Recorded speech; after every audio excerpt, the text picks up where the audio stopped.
Evet anneler, herkese merhaba. Bugün bebeğin 6. haftasında neler bekliyoruz, neler olması gerekiyor, nelere dikkat etmeniz lazım, hangi konularda eksiklik gördüğünüz zaman acilen doktora başvurmanız lazım. Bunlarla ilgili biraz konuşacağız. Çok fazla konuyu dağıtmayı düşünmüyorum. Kısa kısa olacak. 6. hafta Sağlık Bakanlığı takvimine göre aşıların rutin olarak yapıldığı bir tarih değil. Fakat 6. haftadan itibaren Sağlık Bakanlığı'nın önermiş olduğu fakat maddi olanaksızlıklar nedeniyle henüz rutin aşılama programına geçirilmemiş bazı aşılar var. Onların yapılabileceği minimum tarih oluyor. Özellikle meningokok aşılarının bazı modelleri ve rota aşısı ile ilgili çok ciddi sıkıntılar yaşanıyor. 6. haftadan itibaren belli süre içerisinde bu aşıları yaptırabiliyorsunuz. Ayrıntılı bir video hazırladım. Her ikisi için de ayrı ayrı. Şuradan yukarıdan bakarak o videolara özellikle rota aşısı ve meningokok aşısı hakkında hem bilgi almanızı hem de eğer aşı yaptıracaksanız çok fazla vakit geçirmemenizi öneriyorum. İkinci aşamada dedik ki 4. haftada bebekler yani 1. aylarında aşı yaptırmak üzere sağlık ocağına gidiyor. Sağlık ocağında aile hekiminiz sizi belli bir şekilde muayene etmesi gerekiyor. O rutin muayene süresince çocuğun boy, kilo ve baş çevresi şeklinde gelişimini takip ediyor. Bu gelişim sırasında eğer rutine uygun bir şekilde gidiyorsanız sorun yok. Fakat eğer boy, kilo ya da baş çevresinde normalin dışında bir gelişim varsa, hızlı gelişim ya da düşük bir gelişim. İşte 6. hafta bunların özellikle kontrolü için çok önemli bir hafta. 3. olarak bu hafta içerisinde özellikle bebeğinizin artık sosyalleşmeye başladığını söyleyeceğim. Gerçek anlamda o beklediğiniz an, yani sizi gerçekten gördüğü ve sizden memnun olduğu için gülmeye başladığı an, sosyalleşmenin ilk aşamaları. Bebeğiniz özellikle kuvvetlenmeye başlayacak, hızlı bir şekilde beslenmeye başlayacak. Bebeğiniz eğer 6. haftaya gelmişse genellikle diyorum, yani biz bebekten, 6. haftalık bebekten şunları bekliyoruz. Bebekler daha kuvvetlidir. Daha hızlı bir şekilde annesinin sütünü bitirebilir. Bazen bu sütü o kadar hızlı bitirir ki çocuk doymaz. Doymadığı durumda geceleri huzursuzluklar başlar. Bu durumda birçok sebep olabilir tabii ki. Kolik olabilir, açlık olabilir, başka bir sıkıntı yaşıyor olabilir, hasta olabilir ve hiçbir sorun olmayabilir. Sadece ortamın sıcaklığından ya da anormal enerjiden de çocuklarınız uygunsuz şekilde etkileniyor olabilir. Size tavsiyem, eğer geceleri özellikle erken uyanan ve sık sık beslenme ihtiyacı duyan ve huzursuzlanan bir bebeğiniz varsa az miktarda mamayla bir deneme yapmanızı tavsiye edeceğim. Eğer rahatlarsa çocuk sıkıntı yok. Bir de bebeklerde kolik başlıyor demiştik ya 3. haftadan itibaren. Bebekler bu dönemlerde de koliğe başlayabilir. Kolik dediğimiz şey sadece gaz sancısı, gaz şişkinliği değildir. Beslendiği maddelerin, bu anne sütü de olabilir, mama da olabilir veya başka bir şey de olabilir, çocuğun bünyesinde yaptığı huzursuzluk nedenleri de koliğe neden olabiliyor. O yüzden kolik hakkında hazırladığım videoyu da şu gene üst taraftan ayrıntılı bir şekilde bulabilirsiniz. Bebeğiniz 6. haftaya geldiğinde şu dediğim şeyleri yapamıyorsa acilen doktora gitmeniz lazım ve doktor tarafından tekrar muayene edilmeniz lazım. Bunlar neler? 1. Çocuğunuz eğer sizi gördüğünde gülümsemiyorsa ve sosyal bir gülümseme dediğiniz, yani spontane değil, kendi kendine değil, güzel bir şey, hoşuna giden bir ses, bir gülümseme ya da başka bir şey algıladığında gülümsemiyorsa, çocuğunuza karın zamanı yapacağız demiştik. Belli bir süredir yapıyoruz bunu. Eğer tummy time dediğimiz karın üzerinde çocuğunuzu yatırıp kendi sırt kasları ve boyun arkasındaki kasların gelişmesini sağlayacak bu dönemde çocuğunuz kafasını kaldıramıyorsa, eğer çocuğunuz nesne ve objeleri takipte zorlanıyorsa, seslere karşı yanıt alamıyorsanız veya yanıt şüpheli ise o durumda acilen doktora gitmeniz lazım. Doktor tekrar sizi muayene ederek uygun şekilde yönlendirecektir. Bunun dışında sosyalleşmeye başladığı için bebekler artık bu dönemde yavaş yavaş oyuncaklar ve onun algılaması için temizliği güvence altına alabilecek cisimler ile iletişime geçebilir. Yani bu dönemde peluş bebekler alınabilir. Fakat tekrar uyarıyorum, peluş bebeklerden özellikle yatma sırasında bebeğinizin yanına bırakırsanız ani bebek ölüm ihtimalini arttıracağı için bunu önermiyoruz. Peluş bebeğinizi alırsınız, oynatırsınız fakat onu başka bir yere bırakıyorsunuz yatarken, peluş bebeğinizi başka bir tarafa. Sosyalleşmenin sonucu olarak da bebeğiniz artık bazı şeylerde sıkılacaktır. Yani sıkıldım şeklinde bir ses duyamazsınız ondan ama bu ses tonuna benzer bir tonla ağlama ya da bağırma ya da başka bir şekilde ses çıkartmasını duyabilirsiniz. Yani şansınızı fazla zorlamayın. Eğer sıkıldığından ya da bir şey yapmak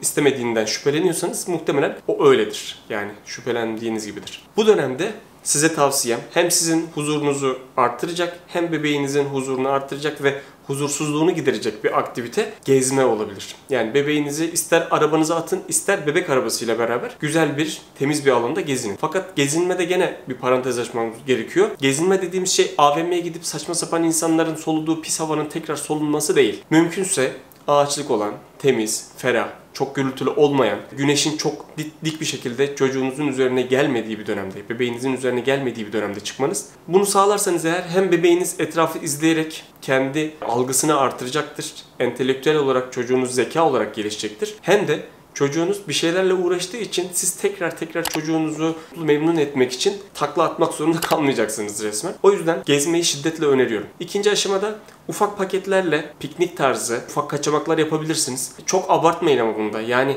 evdeki her şeyi götürmeye çalışmayın. Ufak paketler, acil durum paketleri elinize oluşturun. Belki çocuğunuzun bir seferlik fazladan beslenmesi için mama hazırlayabilirsiniz. Bezinizi alabilirsiniz. Altını değiştirecek alan alabilirsiniz. Bebeğinizin yatacağı, uyuyacağı bir alan alabilirsiniz. Yani diyeceksiniz ki şimdi neresi ufak bir paket oldu?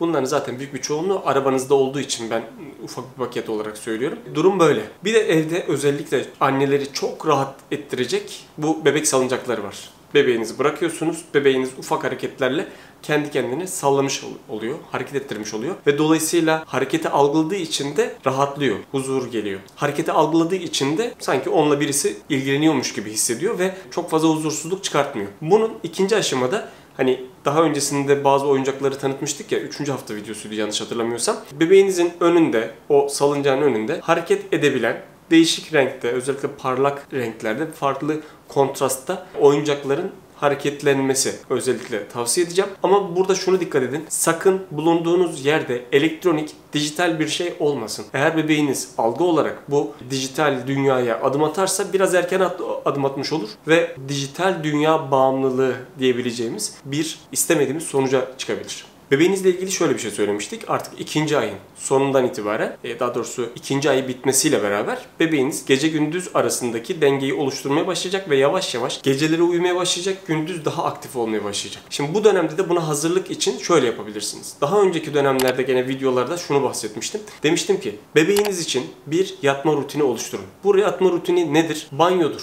Sonrasında masajdır veya işte uyuturken kapalı bir ortamda çocuğun sallanmasıdır veya gene sessiz bir ortamda annesiyle beraber çocuğun uzanmasıdır veya neyse işte artık. Bebeğinizin uyuma sinyallerini algılaması için yaptığınız şeyde ısrarcı ve kesin olun. Yani bebeğiniz her seferinde eğer banyo yaparak sonrasında masaj yaparak uyuyorsa siz o rutine devam ettirmeye çalışın. Veya sessiz bir ortam gerekiyorsa onunla yapın. Ya da elektrik süpürgesiyle uyuyorsa öyle yapın. Arabada uyutuyorsanız arabada uyutun. Fakat rutininizi bozmayın. Ve bu rutininizi biraz daha geç saatlere almaya çalışın. Gecenin 1'ine kadar uyutmayın demiyorum ama çocuğunuzu 8-9 gibi uyutmak için zorlamak yerine belki bir tık daha fazla geç saate bırakılabilir. Ve gecenin bir kısmını daha bebeğiniz uyuyarak geçirmesi için onu yönlendirmiş olabilirsiniz. Yani gecenin bir vaktine kadar bebeğinizi uyanık bırakın demiyorum. Tekrar söylüyorum. Bu kadar bebekler hakkında konuştuktan sonra anne için de birkaç cümle kurayım. Dedik ki anneler doğumdan, hatta doğum planlamadan 1-2 ay öncesinden vitaminler kullanmaya başlıyor, egzersizler yapmaya başlıyor, kendi sağlığıyla ilgili araştırmalar yapmaya başlıyor, kanlar vermeye başlıyor. Derken doğum süreci 9 ay gerçekten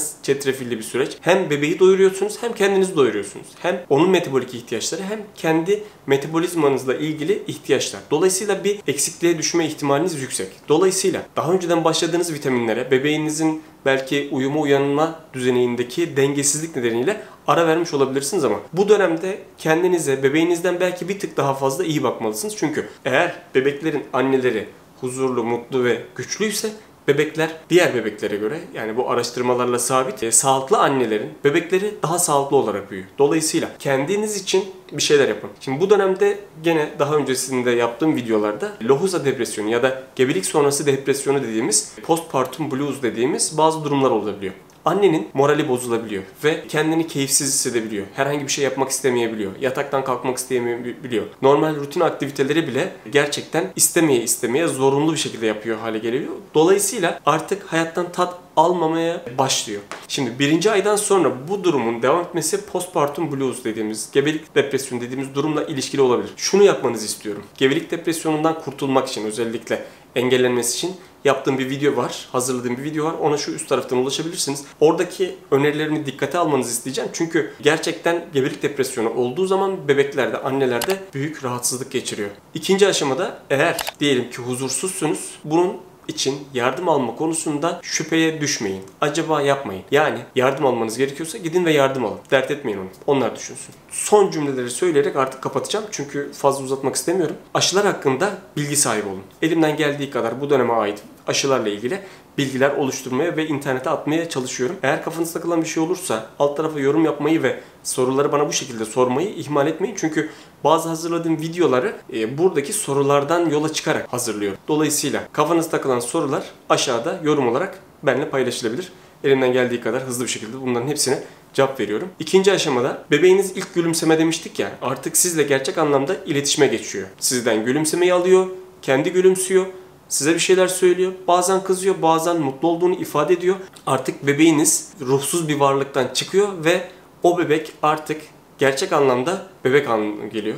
Yani bunu yaşayan insanlar bilir. Tavsiyem bu dönemin gerçekten tadını çıkartın. Çünkü gerçekten biraz daha zaman ilerledikçe bu dönemdeki o uykusuz geceleriniz değil de o gülümsemelerin tadı kalacak damağınızda ve tekrar keşke keşke diyeceksiniz. O yüzden keşkelerinizi yapmayın. Şimdi bebeğinizle ilgili güzel anılar biriktirin. Fırsatınız olduğu zaman onun fotoğrafını, videosunu çekin ve arşivinize koyun. Şimdilik bu kadar olsun. 7. hafta videosuyla görüşmek üzere. Görüşürüz.